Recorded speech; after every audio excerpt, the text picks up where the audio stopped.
Hello and welcome to World Talks on TVP World with me, Ashim Kumar. As Russia-Ukraine peace talks take shape, tensions rise over the US conducting negotiations with Moscow without Kyiv or the EU at the table. US Defense Secretary Pete Hegseth's visit to Warsaw has reinforced Poland's leadership in European defense while calling for NATO allies to increase their military spending. Joining us is Jan Truszczyński, he's former chief negotiator for Poland's EU accession, to discuss Poland's role, European unity, and what's at stake for Ukraine and the region. Welcome to TVP World. Thank you very much for taking the time, sir. Good morning. Good morning to you. So, tell me, let's start with, much has been made of President Trump having spoken to Putin, but he also spoke to President Zelensky soon after that first conversation. What do you make of the fact that those conversations took place? And do you make anything of the fact that he spoke to Putin before he spoke to Zelensky? Oh, I do. I do believe that it should have been the other way around. You approach Putin and the likes of him after a prior consultation with the allies, provided that Trump regards Europeans as allies and treats them as allies. You do that after consulting Ukrainians, who are the party which has been aggressed by the Russians and which are defending themselves valiantly, have been doing that for the last 3 years. So it should have been the other way around, but the milk has been spilled. Now we have to deal with the consequences of this rather unwise starting move in the game of chess between America and the rest of the West and Ukraine on the one side and Russia on the other side. Understood. I mean, a number of players, and I want to come to those in just a second. However, it could be argued that President Zelensky and President Trump have actually already had a number of conversations before these phone calls were made, and so perhaps Trump was in a state where he actually knew a little bit about Zelensky's ambitions. Would you agree? I don't know. To what extent was Trump really briefed by Zelensky, and to what extent did he absorb what Zelensky kept telling him? This we don't know. We don't know, of course, how much brainstorming has there been inside the ruling elite in Washington prior to the phone call made to Moscow. We don't know anything about, I don't know in any case, anything about any prior consultations with the European allies. So the overall impression is that the starting move was made in a pretty unprepared, not thought through way. Right. Remains to be seen, I may be wrong of course, how it develops in the coming days. But as a former negotiator, I have to share the view of all those who keep saying, you do not start any negotiation by telling the adversary first up front what you are not going to demand, what you are not going to defend. That is not a way to start any negotiation. Understood. Not even in real estate business.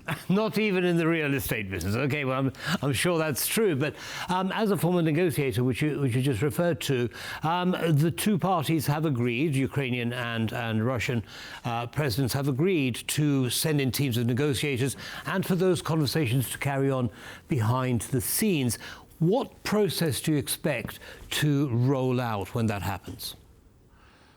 Well, it seems to me that indeed teams of experienced, seasoned specialists will be sent into the field by both Washington and Kyiv on the one side and Moscow on the other side. Nothing against specialists contacting each other and setting out what are the key parameters of the forthcoming negotiation. There needs to be found a way how negotiations are to proceed and what parties can mutually expect from each other.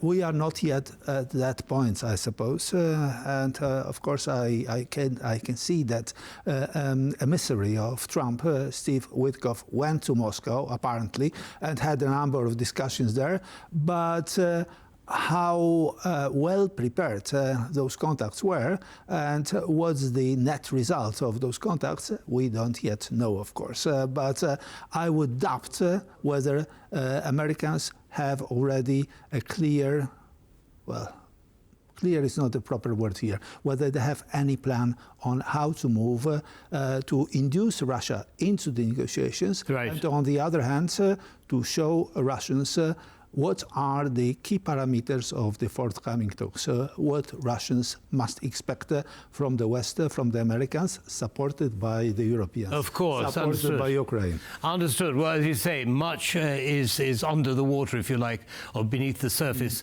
at the moment. We shall see how things evolve. Now, Pete Hegseth is coming to Warsaw. He's also held Poland up as a beacon for the rest of NATO to follow in terms of Poland's investment in defence, close to 5% of GDP. Do you expect, or how much of an influence do you expect Poland's lead to have, both within Europe, given Trump's stance for, to Europe taking more of a role in Ukraine, but also within NATO? Well, I understand that Hegseth, along with talks with President Duda and the Minister of Defense Kosiniak-Kamysz, will also have an opportunity to see at least one, if not more, American facility, military facility here in Poland. And of course, practice and the opportunity to see troops on the ground, boots on the ground, can help absorb the simple fact that Americans are needed in Europe, that Americans do perform useful work in Europe for themselves, not just for us Europeans, not just for us Poles, and that their continued presence here is a prerequisite of successful negotiation with Russia, successful relationship with Russia.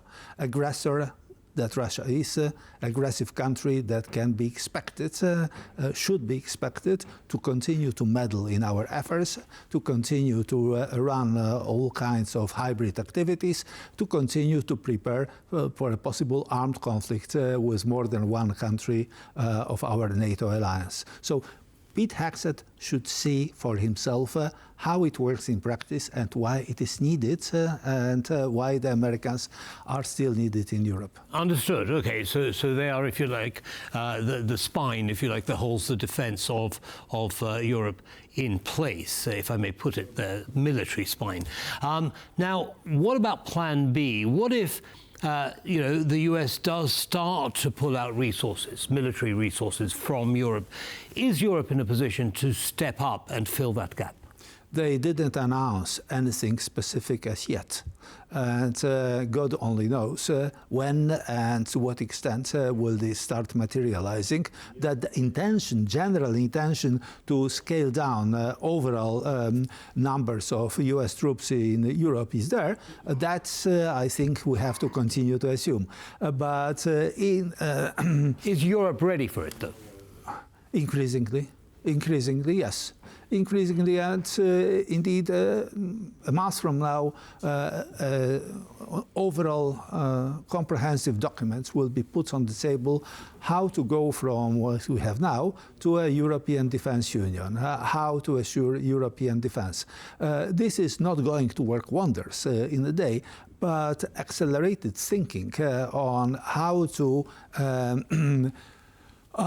close ranks, how to generate more practical military cooperation between the EU member states is definitely there, and it is manifestly present and confirmed by developments on the ground, statements, political statements, if you like the one issued by 6 foreign ministers the other day in Paris.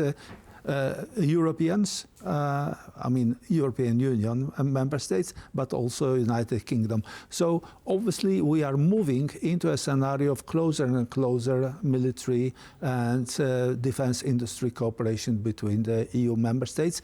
And the EU member states on the one hand, and countries like UK and Norway on the other hand. Absolutely. This is going to continue to develop. Understood. Well, we look forward to seeing the outcomes of the Munich summit, and hopefully that's a positive step forward. Mr. Truszczyński, thank you very much indeed for coming along and sharing your expertise with our audience. Have a good day, sir. You too. Thank you very much, sir. And that's all from this episode of World Talks. Goodbye for now.